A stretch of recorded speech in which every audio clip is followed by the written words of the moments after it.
Welcome to the Finding Financial Freedom podcast with the Frugal Physician, where Dr. Disha Spath will be your companion on this exciting financial adventure.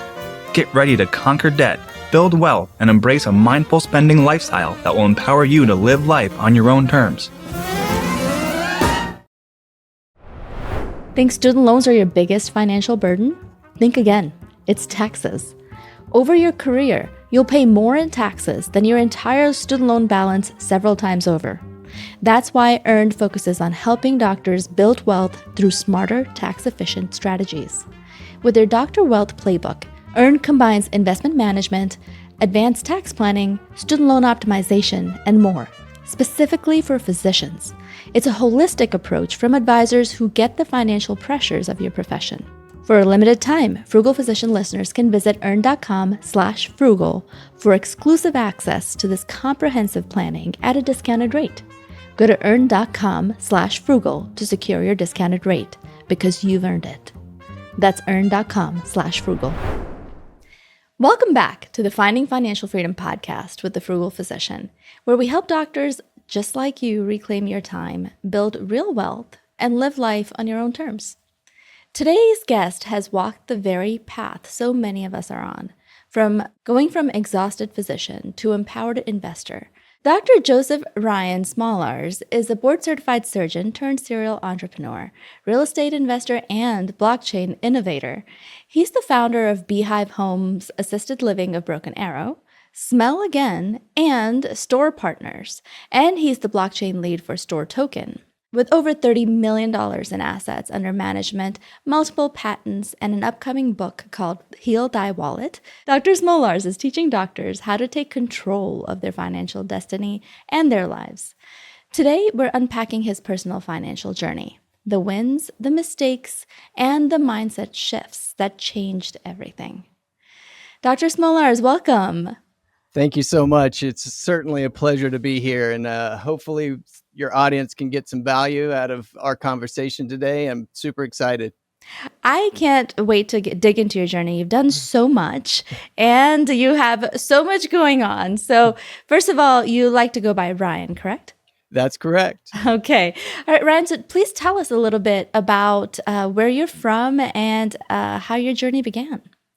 Yeah, so I did my residency in Houston, and it was the busiest trauma hospital in the world. When I was there, it was going back and forth between Detroit and us. And then we just started having all kinds of increase in trauma volume and surgical volume and all that sort of thing. So we were really having tons and tons of patients. Yeah. And so I remember one day we were having our resident meeting for the week, and for whatever reason, there was a trauma. People were late, but there happened to be a bulletin on the desk for ENT. And really all it is just a bunch of jobs, right? So I was a third year resident, and I was like, man, 2 years seems so far away, but let me just take a look. And in the back, it said, come to the Virgin Islands and be an ENT. And so I said, okay. And so I folded up the bulletin, I set it back down on the table, and I said, I guess that's where I'm going to go. And so 2 years later, I ended up in St. Thomas in the Virgin Islands, directly out of training. And we've been here ever since. And, you know, throughout that time, when I started back in 2010, as you can imagine, and you may have had the same experience, there was several years out of training where you just kind of are trying to get the rhythm, trying to figure it all out. How am I going to do things? How is this going to happen? How's the business going to run? And doing your boards, and, you know, there's tons and tons of stuff going on. And so that kept me busy for several years. Yeah. But I always had this itch, like something was just really uncomfortable. I couldn't get to it. And, you know, it's just always something wasn't getting fulfilled for me. And one day I remember we were training, exercising on surfboards, and we were paddling around like some of my friends and I like to do out in the water, and there was no surf. So we were just having a chat. And I remember looking over to one of my good friends, who's still one of my good friends today. And I said, you know what? I think I'm going to go to business school. And he looked at me with this funny look and he was like, why, you're a doctor, you're a surgeon, you've sort of, have all these things going on. Why would you do that? Yeah. And I said, my wife and I are planning on starting a family, and I don't know anything about money. I don't know where we bank. I don't even know how to get into my bank account. I I feel lost, and it's scary. It's just it makes me Uncomfortable. uncomfortable. Yeah. And so he just kind of laughed and shrugged it off. And about 6 weeks later, I was in business school at the University of Miami. And as you can imagine, as I would imagine everyone has been in that situation sometime in their life, you just walk into this group of people and you look around and you're like, there's somebody here that just is not the same as everybody else, right? So it was an executive MBA program, and there were there was one gentleman who was the CEO of a cellular company, and, just really high end business folks in this room. And I remember distinctly sitting there thinking, man, I am just out of my element and I don't understand what's going on. They're saying words that they have no meaning to me. I remember there for the first couple of days, just kind of, thinking, do I really want to do this? Is this something that I need to do? I'm so uncomfortable. And it had to be divine intervention, where I remember sitting there looking at the screen and my professor talking about marketing. And he started telling us how, marketing happens and how they sort of twist these psychological, bits to really grab a hold of you and, do the sales and all that. And I remember thinking, every commercial out there that I watch or that I look online, they are directing that at me. Like, I am the person that's buying this stuff, right? And I remember thinking, my headspace is filled with, do I have the right car or the right watch or, these material possessions that I was thinking, do they really increase my quality of life? And the answer that came back to me was, I don't know. And so from that point forward, I thought to myself, you know what? I'm going to switch my whole mindset, like the way I think, the way I do things. And I'm going to switch it from being a consumer to an investor. Okay, that's a huge leap. Huge leap. How? What, did you read a book or did you just decide this on your own? I just decided that to believe what I wanted to believe. And my whole mental space, my whole headspace, that little voice that talks to you day to day, it changed from, hey, you need whatever it is, a BMW, to, okay, so electric cars are coming out. How's that going to change the world? How is that going to impact, day-to-day living? And is there something there that I can make it better? All these things of, can I make the world a better place? Can I solve a problem? And I really, truly believe that from that day forward, my life changed. I still had no idea about our finances. I still had no idea how much money was in the bank, but just that one switch, the itch went away, right? The thing that I was not getting fulfilled in my life changed to being completely fulfilled.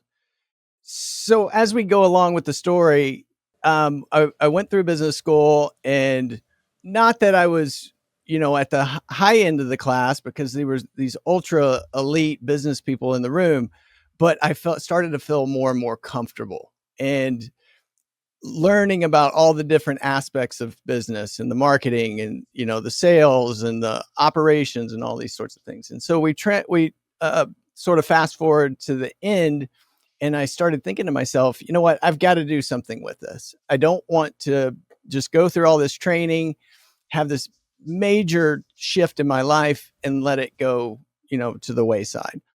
So I distinctly remember the day I travel, I fly to work on 2 or 3 days a week to other islands to see patients. And I was going to the airport and a podcast came on. And it was another one of those events that I was like, all right, I need to pay attention here because something's going on. And the gentleman said, you can tell how complicated your life is by the amount of keys that you have. And I looked over on my seat and there were thousands of keys. You couldn't see the cushion on the passenger's seat. There were so many keys. I said, okay, so now we've established that my life is super complicated. Serendipitously, the next podcast that came on was a gentleman talking about self-storage. And he said, commercial real estate is a contact sport. Like, it is very difficult. You got to put together a team. You have to know all these numbers. You have to really understand, lots of different assets, and there's lots of competition. But the least complicated of them all is self-storage. It's a concrete slab in a metal box. And I just turned it off and said, sold. Like, this is what I'm going to do. And another one of those events in my life. And so I went to the internet and tried to find the people who are the best teachers in the world on this particular subject. It happened to be a mastermind, and I went. And still to this day, keep up with all those guys back and forth, in and out of the mastermind. And then I started thinking, okay, I want to start trading and I want to understand stocks and all these sorts of things. So I did the same thing. I went and tried to find the best people in the world that could teach me how to do that. And I did. And so I started trading a ton, and, ups and downs and good decisions, bad decisions. And so from there, it just kind of happened spontaneously, I guess, where I started thinking about those problems, trying to find solutions. And here we are today. There's a whole bunch of different companies, and maybe I sort of diversified myself a little too much. And now I'm trying to narrow it down a little bit and really focus on the things that I think that I can help the most people in the best way. Wow, what a journey. So you went to get your MBA. You went to business school really with the need to try to get a handle on your personal finances. And a lot of doctors actually do this. So I want to go into that a little bit. Did you feel like, I know the business school sparked the entrepreneurship the journey that you went on afterwards, but how did you learn about personal finances?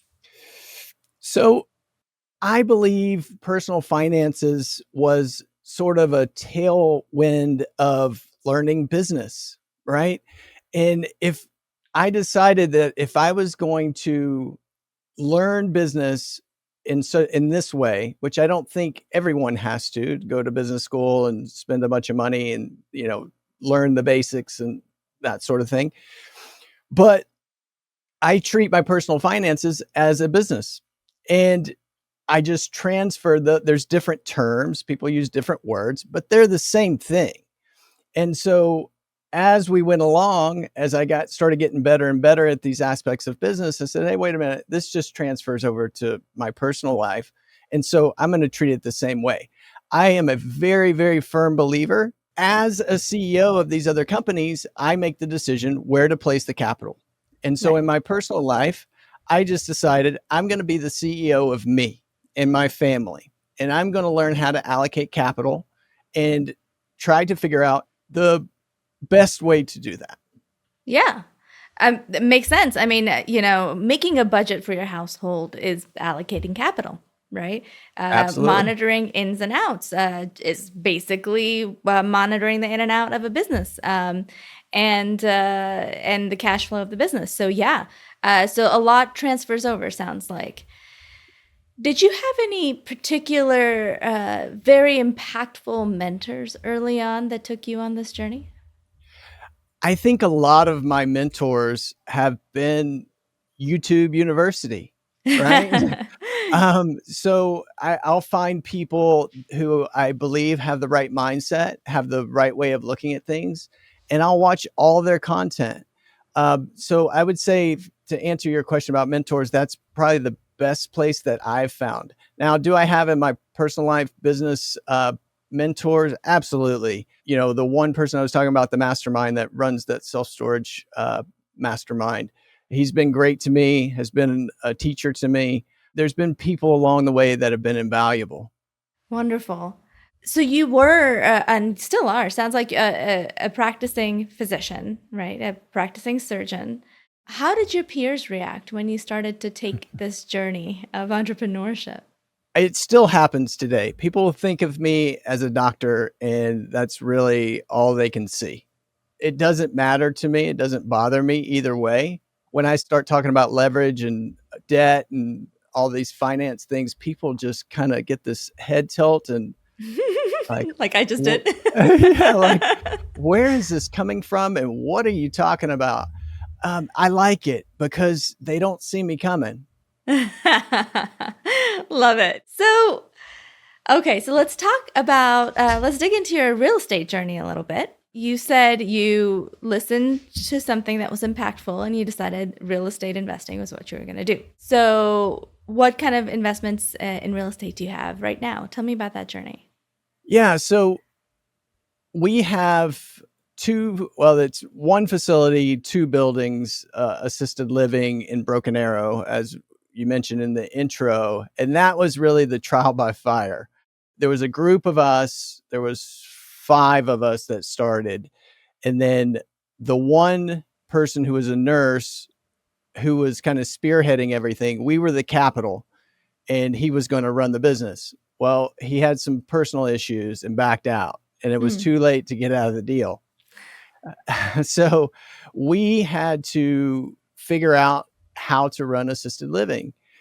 And I can tell you, I know I thought at that time, oh, it's assisted living. It's a lot like being a doctor. Like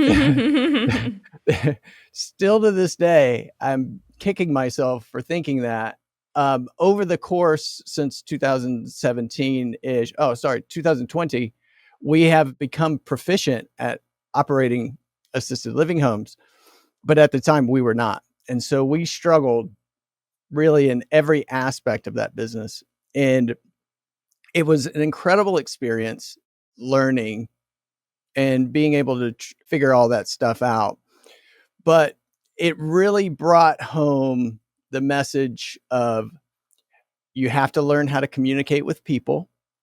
You have to learn the business that you're operating, whether you're the capital or you're the sweat equity in the deal, because you're not going to be able to convey the information about what needs to be done without having a basic understanding of the business. And throughout that time, I believe that residency sparked my leadership abilities, because we had so many different traumas and, things of that sort. And I was a team leader for the last 2 years as a chief resident. Really, that leadership, I think, is the drive for me to really like business, because I like leading people. I like the team environment and all those sorts of things. And so, man, it was a brutal experience. Now that it's over, am I glad it happened? I don't know, but I went through it and we made it, and now we're on the other side of it.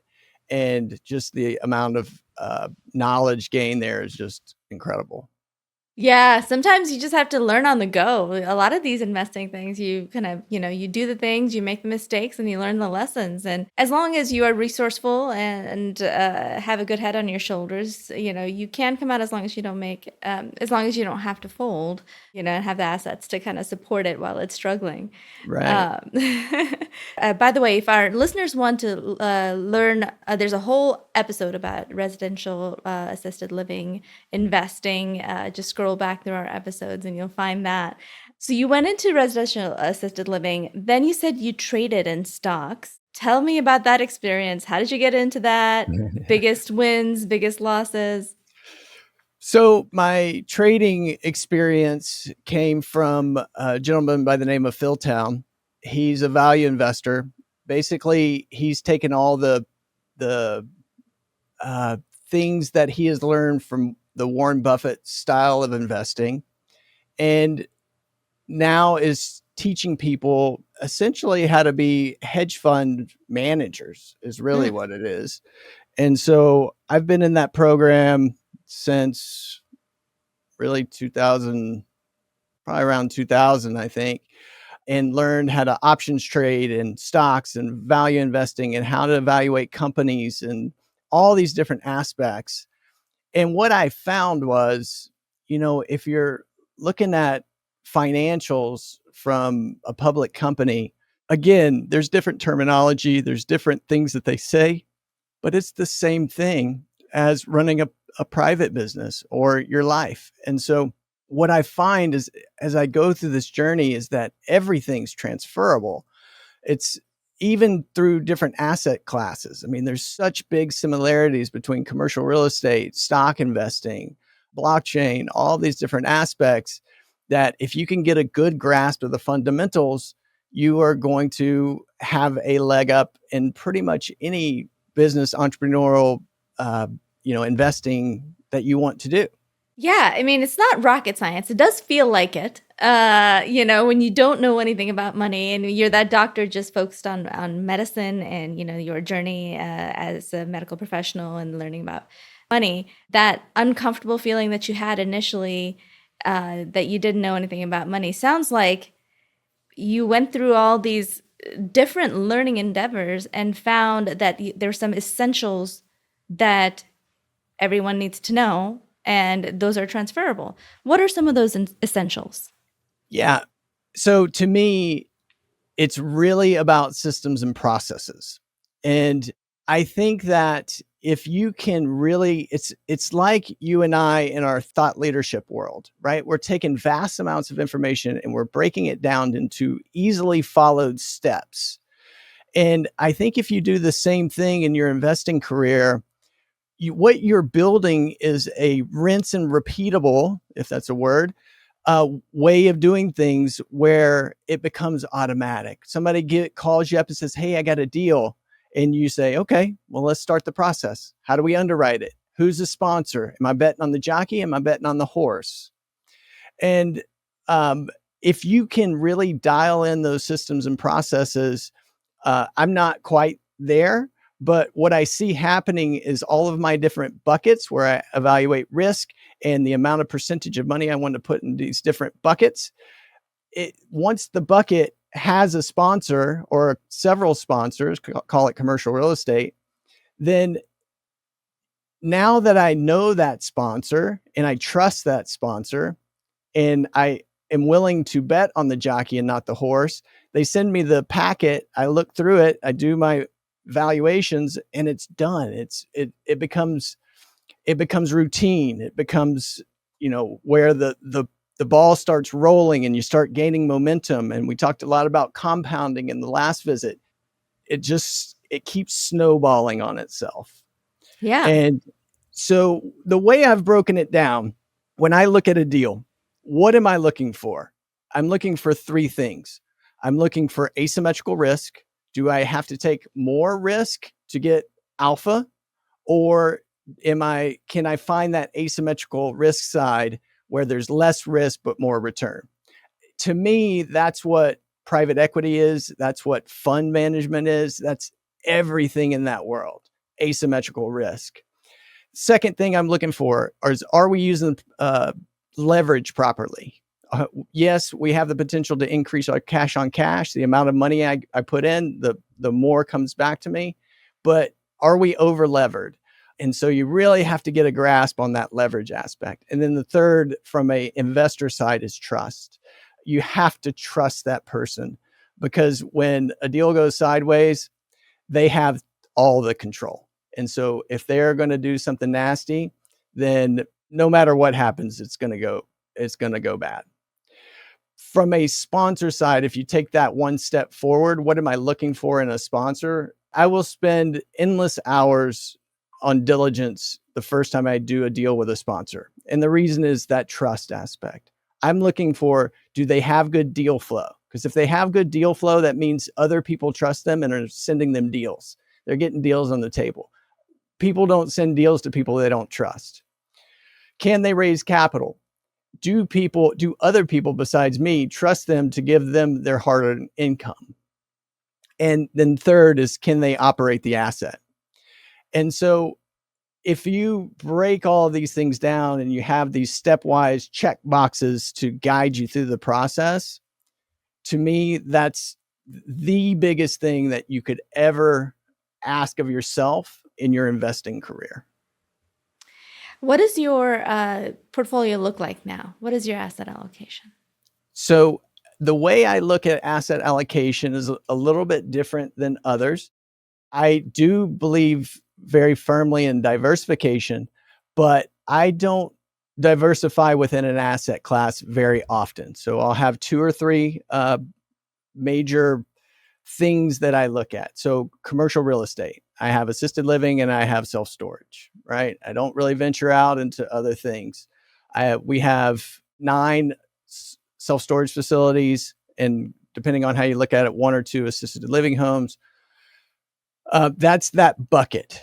Then in my stock portfolio, it's the same way. And we talked a lot about betting on the US economy and the S&P index the last time. That's not exactly what I do. I do individual stocks, but I look at it the same way. Who am I betting on? Is it a trustworthy team, right? And so when I find what I think is good value, I don't take 1% of my allocated income and put it into 100 different companies. I take 20, 30, 40% and put it into maybe 3 different companies because I truly believe in what I said the last time is, if you know the company, you know the investment, when it goes sideways, you're going to be able to think about it from that 30,000 foot view and be strategic about your decisions. Has the story changed, right? Has the story changed? You ask yourself that over and over and over. You get a 20, 30% drop in a stock. Has the story changed? Did John, who I was trusted in the company to run operations, did he leave? Did he get sick? All these sorts of questions all come down to one thing. Has the story changed? And so I can keep up with those different aspects of my portfolio, having manageable numbers of companies that I have to know. And how has that worked out? It's good. There's been some, along the way, as you can imagine, we've had some incredible wins. We've also had some, losses. And I believe that if you find a sponsor or a financial advisor or whomever, and they tell you that they've never had a loss, I want to meet them, right? And B, I would be very leery about giving them my hard-earned capital, because eventually there will be. And if you've never been there, how do you know what they're going to do when it happens? Yeah. So if you were to do it over, sounds like you spend a lot of time doing due diligence on your deals, on your companies.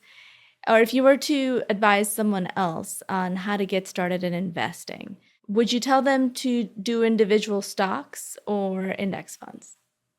I would say that is a decision that you have to make for yourself. There are good things and bad things about each side. To me, a lot of it is, what is your horizon? What period of time do you have to make this certain amount of money to be able to retire or do what you want to do?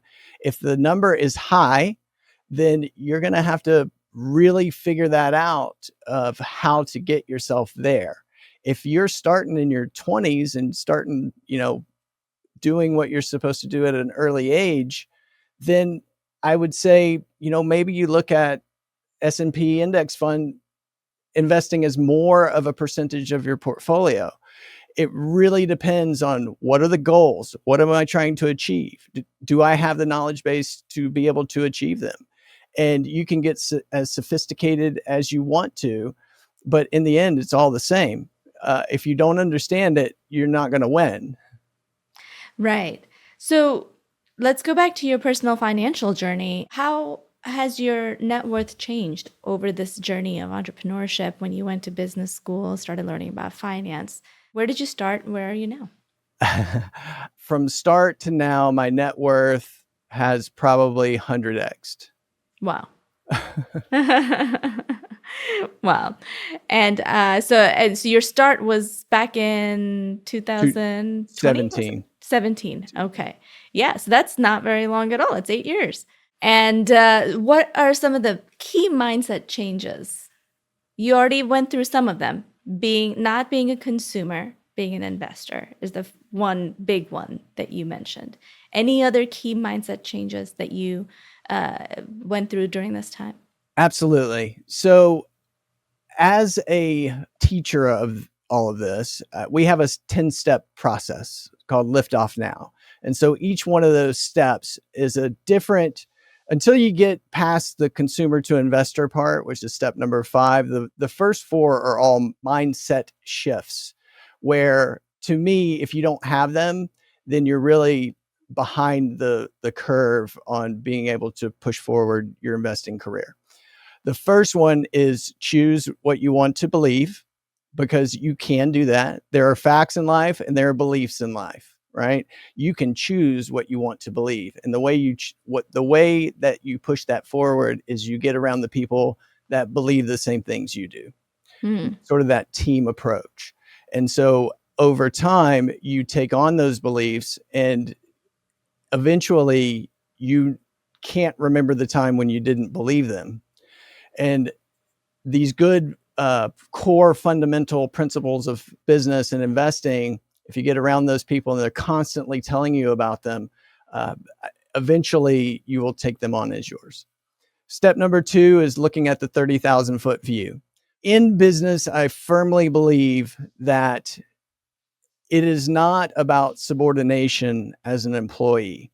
As you go up the ladder, the people who are running that business should have more of an up and out approach, where they are looking on the horizon and seeing the problems before they occur or as they are occurring, so they can step in front of them and get them under control and all these sorts of things. So you have to really understand, everybody has a camera in their mind, right? The way you see things. And if you are evaluating a deal, you should be at the 30,000 foot view, looking at the whole big picture. Is this company solving a problem for the world? Are they ethical? Do they have the right team in place? All these sorts of questions. And the only way you can do that is the broad view. If you're the decision maker in the company, I believe that it's the same as being the general on the hill beside where the fighting is going on, right? If you take a war example. So you're making the decisions, but you can see pretty much just over the top of everyone where the enemy's coming at you. Are they flanking you? Are they coming straight at you? And then if you are actually running the business on a day-to-day, you need to have your head down and in. What's going on in the business? Why is Sally having a bad day? She's not getting, the checklist done on providing the medicines to the residents or whatever that may be. So as you go down the ladder, head down and in, and it's the job of the person above them who has their head up and out a little bit more to make sure that person that is having their head more down and in is doing what they're supposed to do.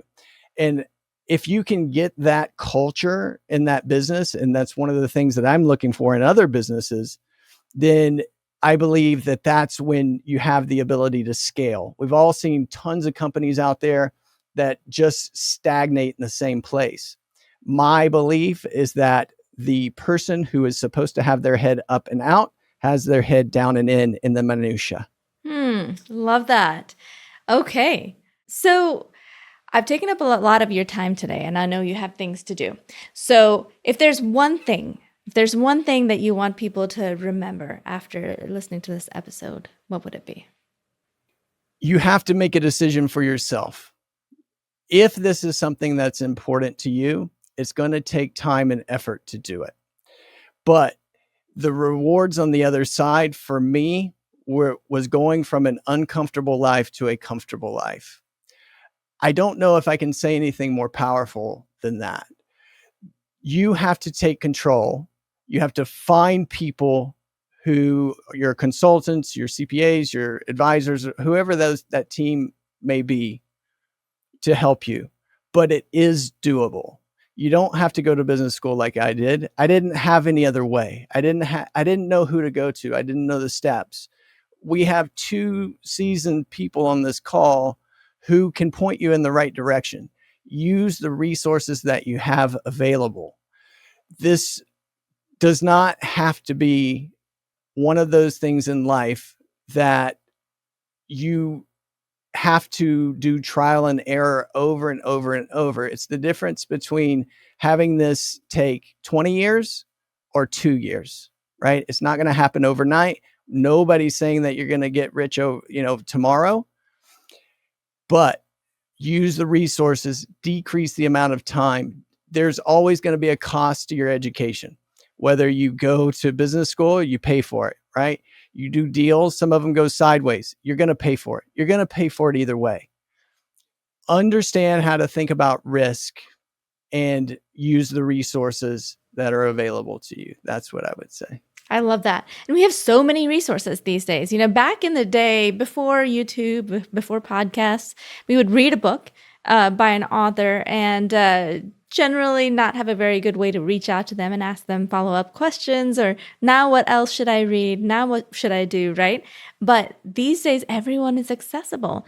We are here on this podcast. We're on YouTube. You can send me an email. You can send Ryan an email, within 30 seconds of listening to this episode. So yeah, there's so much available. And, I think people email me with questions and I love it. It means it gives me the feedback that I know people are listening and they're thinking, and hopefully this will have an impact in their lives, but also they're being resourceful, right? And it's not hard these days to get in touch with whoever you want to get in touch with. Exactly. Yeah. So I love that. Use those resources. We are incredibly privileged to have the internet available to us now. Absolutely.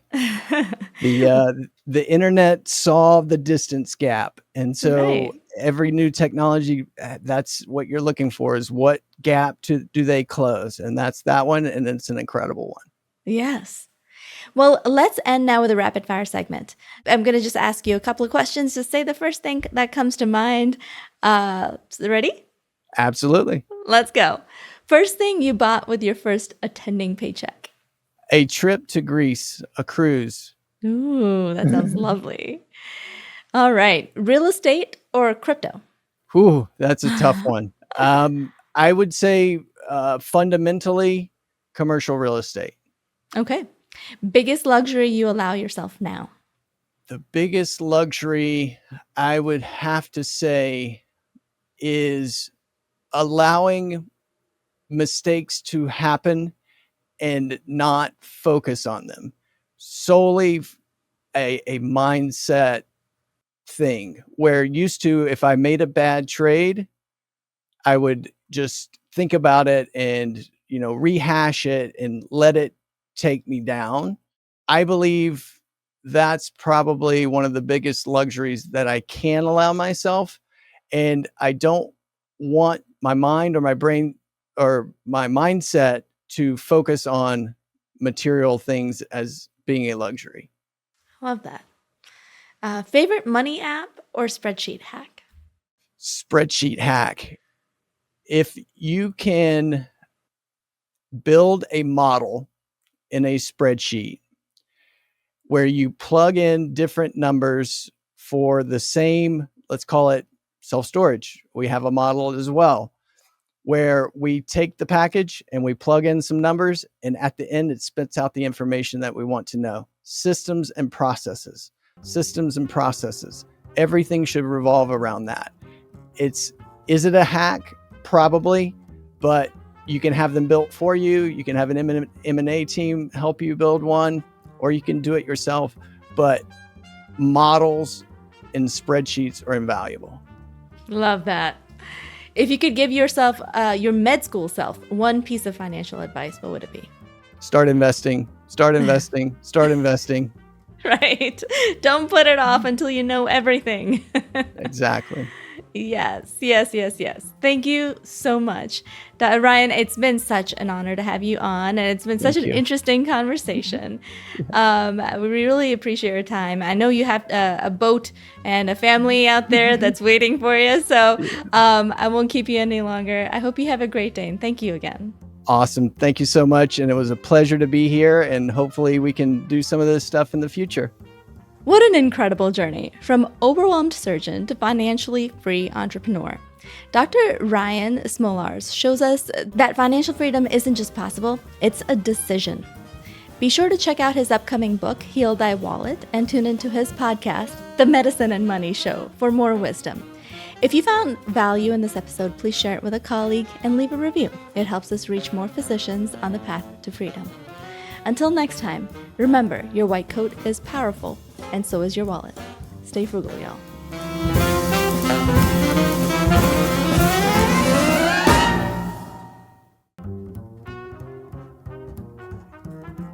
The content shared on this podcast should not be taken as individualized financial advice. We are here to share our knowledge and experiences, but it is crucial to consult with professionals such as accountants, financial advisors, or attorneys who can provide personalized guidance based on your specific needs.